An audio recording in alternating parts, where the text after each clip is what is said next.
Hey, it's your friend Choice CJ here, and I'm coming to you guys with my Week 11 battle for the UPC. We are going up against Phantombass, aka Tyler, our good buddy and commissioner of the UPC. Now, I did originally record a team builder and a live comm for this battle, but I went back and I checked and the audio was really bad. I don't know what was wrong, like maybe I was picking up the wrong microphone or something, but anyway, I didn't want to upload it because it just wasn't up to par with some of my other videos. Not that I have like amazing videos or anything, but it sounded like kind of like robotic and like I was too far away from the microphone. So I figured the least I could do is re-record it.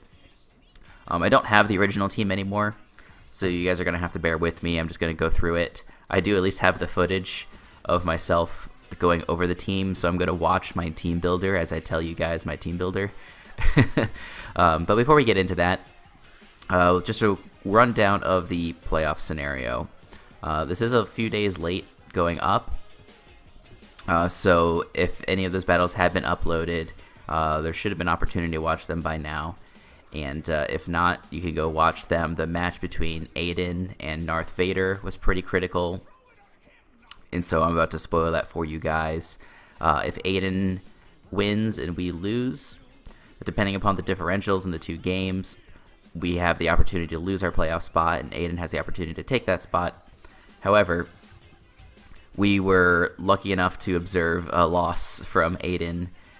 They played this game a little bit before we did, and Narth was able to pull out a victory. I think it was with the Call Mine Delphox. I don't remember exactly.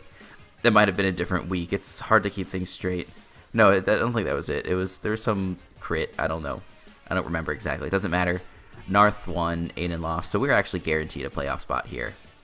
Now, there are still some implications in this match. Seeding is critically important. So if we win, and we win by a decent amount of differential, and Fallop, who is playing Flying Burb, ends up losing his match, we actually have a chance to go ahead of him, and that would give us the 1 seed in the conference. So that would give us a bye and allow us to go straight into the semifinals for UPC, which would be pretty nice. Plus, you know, if we win here, we get a 7-4 record, and 7-4 just sounds a lot nicer than 6-5. But you know, that being said, I wanted to have a fun game here, and Phantombass Tyler, he has a really scary team, one that I'm not really keen on dealing with. And Tyler is going to be in the playoffs as well, so, if somehow we get to the championship and somehow he gets to the championship, we're going to be having a rematch. So, I don't mind. Like, I brought a fun team. I'm going to try my best to win. I didn't, make the most competitive team. So I hope we do win, but I'm not going to be devastated if we lose. So, enough rambling. Just a quick rundown of the team that Tyler has. He has Tapu Lele, Garchomp, Delmice, Rotom Wash, Emboar, Pelipper, Omastar, Mega Scizor, Skuntank, Meloetta, and Beartick. So, Tapu Lele is definitely his all-star on the team. Well, it's funny, actually, it has fewer kills than Garchomp this season, which is kind of funny. But that's the Pokemon that catches your eye. That's the Pokemon that jumps off the page when you look at it. But he also has this Tapu Lele that's supported by Rain. So normally you would play against something like Lele by bringing a pretty offensive team, something that can outspeed it. But it's hard to use that sort of playstyle against Rain, so it's a kind of a really hard team building question. And it's not like I have something like Sticky Webs where I can slow down all of his threats, both Lele and the other bonds. You can't really play around the Rain with good priority because Lele can set up the Psychic Terrain and potentially prevent your priority moves against his fastest Pokemon. So that's kind of stinky. But, it is what it is. So anyway, just a quick rundown of my team. I do have a Yachi Berry Bulu here. It's meant to be able to live hits from Omastar and Beartick. And we can hit it back with powerful moves like Horn Leech, Zen Headbutt, Superpower, stuff like that. I do have a Alolan Marowak with Thick Club. It's EV to live a Earthquake from an Embor, and its coverage is Stealth Rock, Boomerang, Flare Blitz, and Shadow Bone. It's got a good bit of attack investment carrying the thick club. I do also have... Sorry, I'm literally scrolling through my video. I've got a Pasho Berry Nidoqueen. It's mostly bulky with a little bit of speed. We outspeed uninvested base 80s or 90s. I'm not sure. I think I EV'd it to get ahead of like Scizor and some other stuff, but I don't remember exactly. Maybe it was for Skuntank. This battle was played like over a week ago, so it's a little hard for me to remember. But Pasho Berry is going to be nice to catch a surprise kill on something like Rotom or Omastar. It's quite nice. So those are sort of like the normalish sets. And just so you guys know, Nidoqueen is packing Thunderbolt, Flamethrower, Sludge Wave. That's where the wave comes in. And then also Earth Power. Has something to hit most everything on his team very hard. Then we get into the fun sets. We have an Acid Armor Baton Pass Vaporeon. You know, it's a pretty decent switch in to like Scizor and Embor and stuff like that. But if we could pass a boost into something like Celesteela, that'd be nice. I have a Calm Mind to attack Latias with Dragon Pulse and Shadow Ball. If I can pass into Latias and get up at 1, maybe 2 Calm Minds, I think we can actually win, which is pretty nice. And then last but not least, I do have a Weakness Policy, Autotomy Celesteela, with Flamethrower, Heavy Slam, Energy Ball. It can't hit the Embor, but it can hit everything else on the team pretty hard. So, looking at this matchup, there's not really anything that I can lead with that's really great. Like Rotom might be a possible lead for him, just because he can Volt Switch. Nidoqueen, I guess I could have led with in that event, because I do have the Pasho Berry, and I can get up a big Sludge Wave on it. Oh, yeah, that's what I outspeed. I outspeed Zero Speed Rotom, I'm pretty sure. But yeah, you know, it's a tough situation. I think I decided to lead with my Vaporeon here. If I'm a little rusty commentating this match, you guys are going to have to forgive me. But yeah, let's go ahead and hop on into it. So he leads with his Omastar as I lead with the Vaporeon. And just looking at his team, this is his only thing that gets any sort of hazards. So I am expecting him to go for Stealth Rock or Spikes. So, you know, I could fire off a Scald here, but I kind of see no reason not to go for Acid Armor. Just because it's a meme, and that's pretty funny. So now he is going to go hard into his Rotom as I go for Wish. And I think I'm going to go for a second Acid Armor. No, I go for Baton Pass as he shows the Toxic, and I'm going to Baton Pass straight into Latias. Now, you know, I could have gone into something different. I could have gone into Celesteela because it doesn't mind getting burnt or toxicked, aka it can't get toxicked. I probably would have been the right play in retrospect, even though I can't hit the Embor for super effective damage. I can hit everything else on the team pretty hard, but that's the only thing.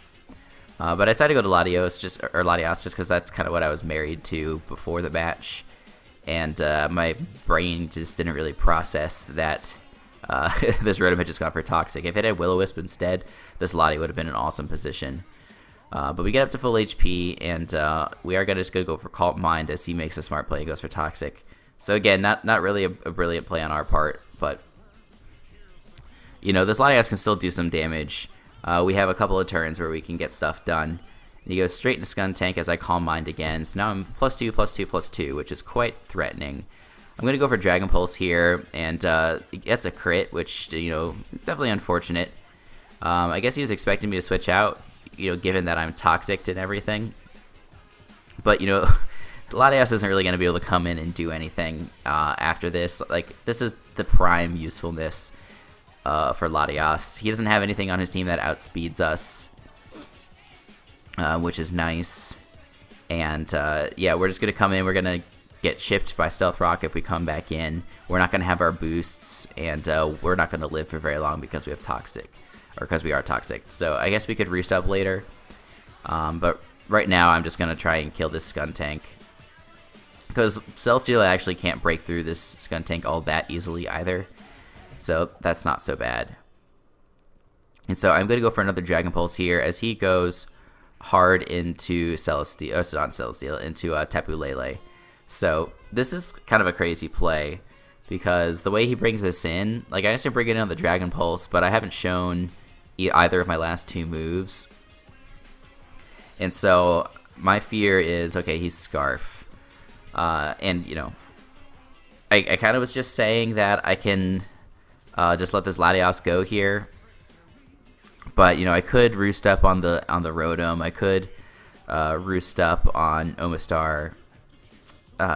If Embor's not Scarf and he's locked into something, you know, maybe we can even roost up on that. Kind of depends. It's kind of a weird situation.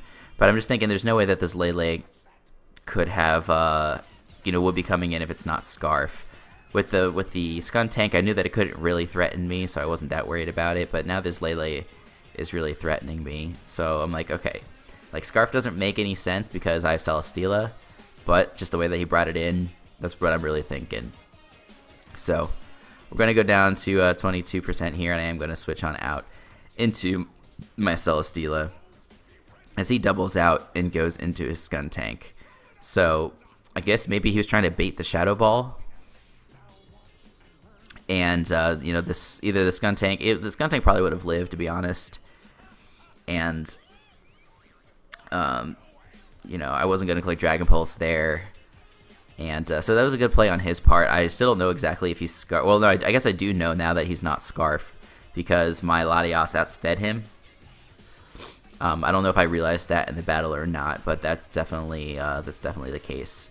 So anyway, I do have weakness policy on this. I'm sure that this thing is packing Flamethrower, and I don't want my weakness policy to pop just yet. I need to get damage on Emboar or come pretty close to, or, you know, removing it would really be the best thing. So I go ahead and I switch on out into my Vaporeon. Know that there's not a ton that this can do, and it does just go for the Flamethrower. That does like 0, which is nice. He is going to switch on out, and to be honest, I don't know what I go for. I just go for Scald, which does decent damage to this Tapu Lele. And yeah, I definitely don't have anything that can switch in on this, as he just goes for a T-Bolt. T-Bolt does not kill, and go for the Wish. And I think I switch on out of here, and I go into Bulu. Okay, because if you wanted to go for T-Bolt again, I knew that we could live that, and I figured we could also live a Psychic. He goes for Shadow Ball. Maybe he was expecting, like, it was a good mid-ground play. Shadow Ball is completely unresisted against my team. It would have gotten some decent damage off on Celesteela. It would have killed Lottie. I mean, like, Psychic would have also killed Lottie. If I were him, I probably just would have gone for Psychic. I guess it doesn't really make a big difference. But anyway, what stinks here is that, well, one, I know that he's not specs based on this damage versus my Vaporeon and versus my Tapu Bulu. But now that the Bulu has gotten the Spadef drop, that really, you know, hinders my ability to take hits from this thing. So I'm not sure if I double here or not, or if I just go for an attacking move. The Grassy Terrain is up, thankfully, so that helps quite a bit. I go for the Horn Leech. That was probably a bad play on my end, just because this scissor switching was so obvious. But anyway, Marowak can kind of take this thing on, and so I am going to bring it in. I am aware, of course, that 1, rocks are up, and 2, that Scizor gets knockoff, and this is like the freest knockoff of his life. But I make the play anyway, and he just goes right for that knock, and it does a hell of a lot.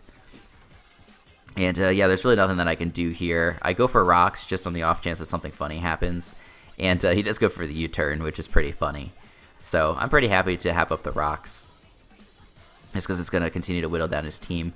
And I am just going to sack this thing now as he goes for Zen Headbutt. So I don't know what type of set this is just based off of that. My Marowak, I don't think it had any speed, so he could be banned. He could be like Flame Plate. He could be Fist Plate. I don't really know, but I figure if he's like choice banned, like this is the only chance I'm going to have to bring in my Lottie and get off a roost.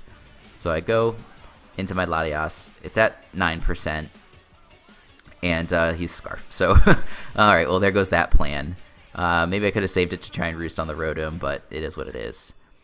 So anyway, the only thing that I have that I can bring in here is my Celesteela. And he's going to obviously be switching on out of here. And let's see if I double or not. No, I go for Flamethrower. I guess I was expecting the Scizor, which is a pretty nice switch in to like Steel type moves, to Ground type moves. But Rotom's also a good switch into all of those things. So maybe I should have gone for Giga Drain instead, but I didn't. What are you going to do? So now on this turn, I'm pretty sure I go... Yeah, so I do go into Nidoqueen expecting his Volt Switch. So at least I catch that. And I am Pasho Berry, as I mentioned at the beginning. So we get off a nice Sludge Wave. We outspeed this guy. And he goes for Hydro Pump. Misses, which is definitely unfortunate. But, you know, on the bright side, we were Pasho Berry, so it wouldn't have killed us. But now he's kind of in a weird position because, you know, Sludge Wave is going to take him out. He goes into Scizor as I click Sludge Wave again. You know, maybe I could have predicted that. Like, Rotom, like, for him, there's not really any point in... Well, Rotom still handles Celesteela kind of well, but it's really whittled, so maybe he could have sacked it. But I don't really disagree with going into Scizor. Like, I have Flamethrower on this thing, which could kill it. And I think he scouts for that here. Yeah, he does, and he goes into the Omastar. And so I am now just going to click the Earth Power and kill this thing. So... If he was, I guess it was, yeah, he was a lead Omastar, but he didn't have much speed, at least not enough speed for my Nidoqueen. I think Nidoqueen hits 209 with my investment, so that's kind of interesting. Maybe he was Modest, Sash with like Shell Smash or something like that. But Nidoqueen applying a lot of pressure, doing a lot of work. He's going to be able to go right into his Lele, and this thing's a threat. I do just go ahead and I sack my Vaporeon. No point in doing anything different. As he does just go for the Psyshock. Now I can go into Bulu and apply some pressure. I'm hoping now that I go for the Nature's Madness, but to be honest, I don't remember. Here comes the Emboar. Yeah, so I came really close to clicking Zen Headbutt on this play, actually, but I was still afraid of the Scizor switching in. So I remember I had Zen Headbutt clicked for like 30 seconds, but then I changed it, and I was like, this is a better mid-ground play.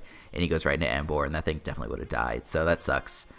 And I didn't have no switch into this thing for sure. And I'm pretty sure he's just going to go for Flare Blitz. And he does. So that's going to take out my Bulu. But you see this is actually starting to work out for me. Because the Rotom is weakened. The Emboar is almost dead. I have Flamethrower on Celesteela. I have Heavy Slam on Celesteela. And the Skuntank's almost dead. The Skuntank's going to be coming in with like 12%. So my Celesteela is EV'd in such a way that it should live a T-Bolt from a Tapu Lele.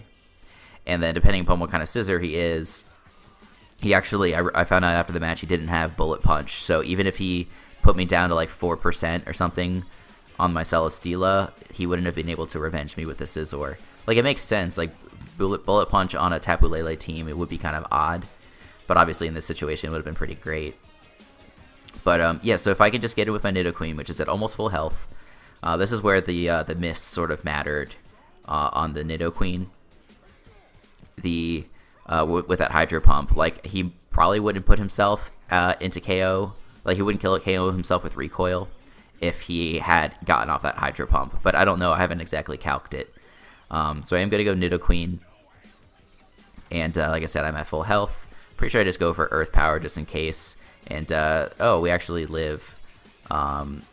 So yeah, that's where it ended up really mattering. But now he's just going to go into his Lele, and things are looking grim, but I still have hope. You know, I've already seen that this isn't Life Orb. I don't think it's Expert Belt. It's not Specs. I've already seen that. So Celesteela can come in here. It's got enough HP. Thunderbolt does like 60% max to my spread. So all I gotta do is click Autotomize, and I should be able to win. And he reveals the Z move. He's Gigavolt Havoc, which is so brilliant. I can't believe I didn't see that coming. So he is gonna get a 4-0 win. But I feel pretty good that we were able to taste victory in that game, even though we kind of played like hot garbage. And you know, I know kind of what he's going to be trying to build versus me in the future, which is really nice. I kind of know how to go about our second match a lot better. And so I guess what I'm saying is, you know, this is a close game, closer than it appears. I don't think I showed my hand too much. I think I know a little bit about what he's doing. And, all in all, I'm pretty happy with this result. And we are going to be advancing to playoffs, even though we lost this. So that also helps to make this feel a little bit less sour. It definitely makes this game pretty sweet. And big shout out to Tyler for organizing this league. It's been a lot of fun. Met a lot of cool people. And hope we can make some noise in the playoffs. So thank you guys for watching. Make sure you check back for more gaming and Pokemon content. Until the next time, I will see you guys later.